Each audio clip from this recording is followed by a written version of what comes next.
within the benchmark ratios within our industry.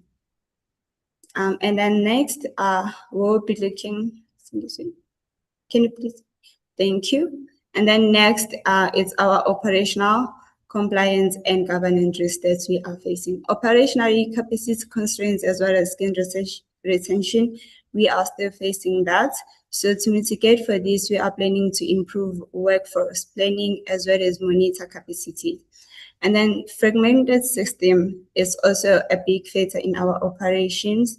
To mitigate for this, we enhance system integration and reporting. So this will help us be able to have all our data in one place and also be audit readiness.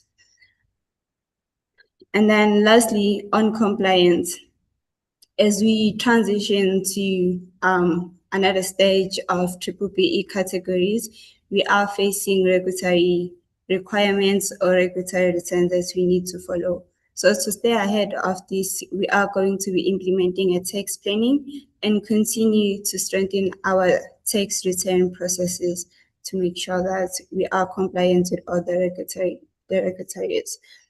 And then in terms of data and governance, this is also a risk that we are still facing. To mitigate for this, we have appointed a compliance and risk officer that is going to continue to monitor and help us mitigate any arising risks that are related to data and governance. Thank you. Lastly, this is how we plan to allocate our resources in order to be able to invest in the long-term growth of our company. The first priority is technology system and integration. So we are planning on allocating 5% of our revenue toward implementing an integrated system that will help us with automation as well as strengthen audit readiness. And then secondly is to invest 2% of our revenue to team training as well as development. So this would assist in scaling delivery and operational capacity in line with revenue growth and project demand. And then thirdly, should be to invest 4% of our revenue to business development and marketing. This would be done through client intimacy, as well as attending industry events where we can expose the business to the industry. And then the following one, 2% of our revenue will be allocated to capability growth. So this will be intention to achieve to increase technology capability through strategic partnership, supplier network, and internet capacity development. We are also looking forward to increasing our working capital as well as cash reserve. So to do this, we'll build sufficient reserve that will stay in our reserve to support operational stability as well as growth. And then lastly, we'll be taking 4% of our revenue to office infrastructure. So this is to optimize office infrastructure to support operational efficiency and to scale for growth. Thank you. I'll now hand over to Sandy to introduce the next speaker. With that said, Natanya, over to you for people and culture. Good afternoon, everyone. As Sandiso mentioned, my name is Natanya, and I'm the head of people and culture for COOi. And I'll be taking you through the people and sustainability section, focusing on our talent management progress during the past financial year, our future human capital priorities, and the broader sustainability impact COOi continues to drive. Over the past financial year, COOi remained focused on building a high-performance and resilient workforce capable of supporting the organization's continued growth. One of the key outcomes during the year was significant workforce growth of approximately 64%, alongside strong employee engagement and consistently high employee engagement rates. The employee engagement rate, as mentioned, remained high, with an overall positive score of approximately 87%, while approximately 85% of employees met or exceeded performance expectations during the cycle. These results reflected stable productivity levels and the positive impact of a structured management practice. A major focus area during the year was improving the quality and sustainability of hiring practices. In response to our prior retention challenges, COOi implemented a far more rigorous and structured recruitment process.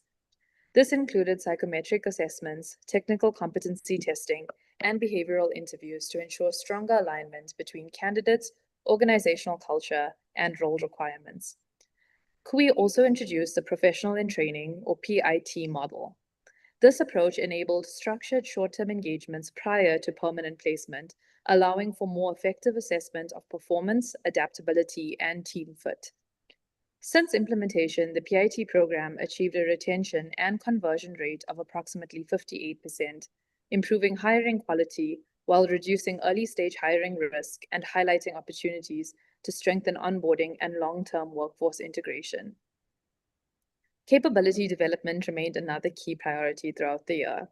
Structured training and development initiatives focused primarily on technical capability development, which accounted for approximately 66% of training investment, followed by leadership development at approximately 23%, and broader professional development initiatives at approximately 11%. These initiatives supported a culture of continuous learning while strengthening organizational capability. Culturally, the organization also continued shifting towards a stronger feedback and accountability-driven environment through mentoring initiatives, leadership development programs, and more continuous performance management practices. Looking ahead, our focus is on building a scalable and sustainable workforce aligned to COOi's future growth ambitions. The first major priority is workforce continuity and retention. While the organizational growth remains strong, workforce stability continues to be an important strategic focus for us. Over the next phase, the organization aims to improve retention by approximately 30%, formalize succession planning across all business units, and ensure that critical roles are supported by identified successor pipelines and ongoing readiness planning. The second area is the development of a scalable specialist talent pipeline. As COOi continues to expand, access to specialist capability becomes increasingly important. The organization therefore aims to strengthen its SME pipeline, formalize specialist onboarding processes, and improve the efficiency of engaging specialized talent when required. Employee well-being and employee value proposition enhancement will also remain central to the people strategy. The organization intends to continue evolving wellness initiatives while targeting participation rates of at least 70% across well-being initiatives and increasing employee awareness and engagement with development opportunities. Capacity planning and workforce scalability will also remain important operational priorities. The organization aims to improve workload visibility, balance resource allocation more effectively, and implement more structured workforce planning mechanisms aligned to project demand and future growth requirements. Finally, COOi will continue strengthening talent investment and governance through the implementation of a more structured learning and development framework, targeting participation rates of at least 75% in structured learning initiatives and ensuring stronger alignment between learning interventions and capability requirements. Overall, the objective is to ensure that COOi continues building a workforce that is scalable, future-ready, and aligned to long-term strategic goals. Beyond internal people initiatives, COOi continued strengthening its external sustainability and social impact commitments during the financial year through initiatives aligned to intervention, innovation, education, inclusion, and responsible business practices. A key initiative was COOi's participation in the UN Global Compact SDG Innovation Accelerator, supporting the organization's commitment to aligning business strategy and innovation with the United Nations Sustainable Developmental Goals. Participation in the program enabled collaboration, knowledge sharing, and the exploration of more sustainable and impact-driven practices. COOi also hosted the Sustainable Business Summit, creating a platform for cross-sector collaboration and dialogue on sustainability, responsible business practice, and long-term economic impact. In addition, the organization held its annual coding bootcamp for girls, aimed at promoting digital inclusion and increasing gender representation within the technology-related fields. The initiative focused on creating access to digital skills development opportunities while contributing to future talent pipeline development. Collectively, these initiatives align strongly with several sustainable development goals, namely SDG 4, quality education, SDG 5, gender equality, SDG 8, decent work and economic growth, SDG 9, industry innovation and infrastructure, and SDG 17, partnership for the goals. Looking ahead, COOi remains committed to expanding its sustainability impact through partnerships, capability development, innovation, and inclusive growth initiatives that create value beyond the organization itself. Thank you so much for listening. I'm now going to hand back over to Sandiso.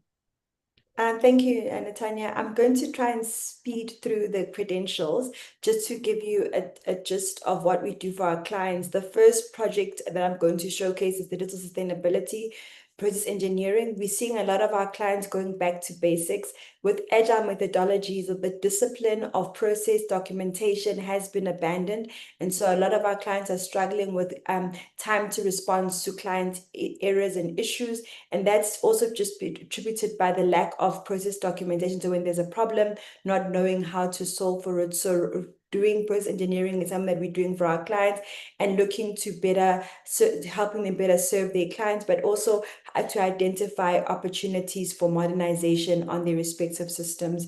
The second one is user analytics. We're wanting to help our clients better manage the digital channels. Many of them are running multiple of them, some even in the hundreds. And so how do you better manage a behavior, know behavioral trends with your clients? And so looking to help our client, we've helped our clients implement Adobe Analytics on their respective channels to be able to monitor them and find interesting data points and insights that can not only help them improve design, but also even improve how you better support your clients. If you see a client hovering over a specific button, you could actually consider giving them a phone call and saying, I see you struggling, you're hovering over this, are you lost? Can I support you? And just better support our clients in that realm. The last one is around revenue leakage.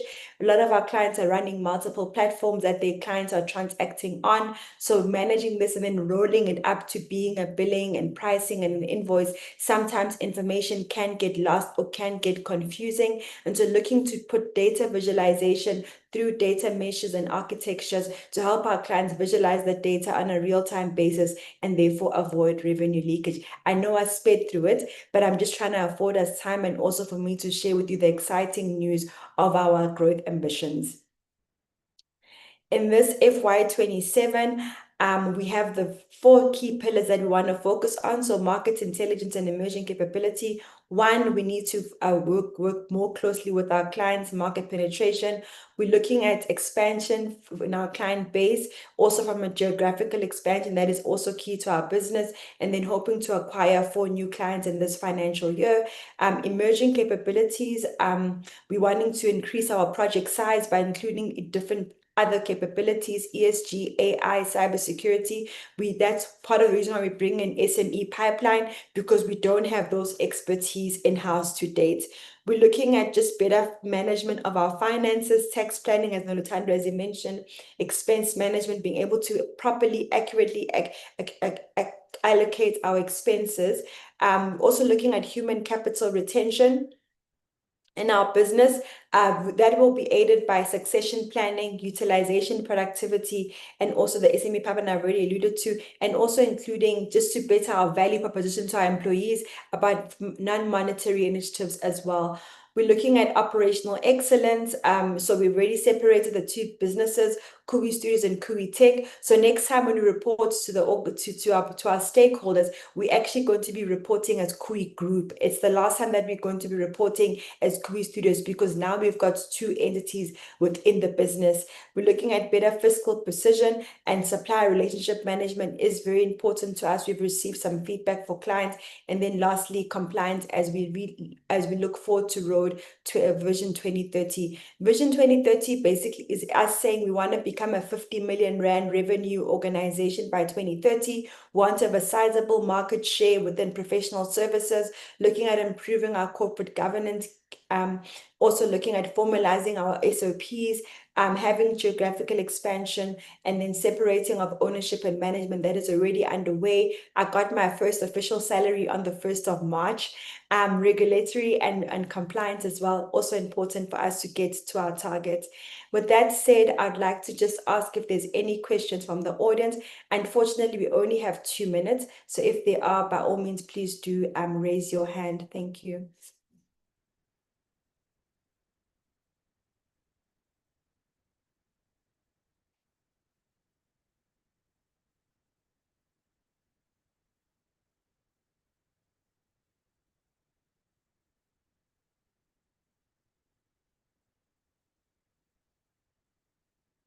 Okay, we only have a minute left, so I'm going to assume that there were no questions.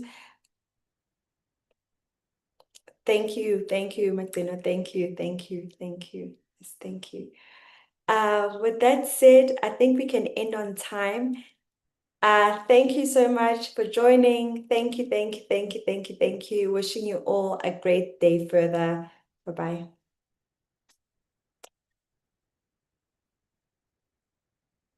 Thank you. Thank you.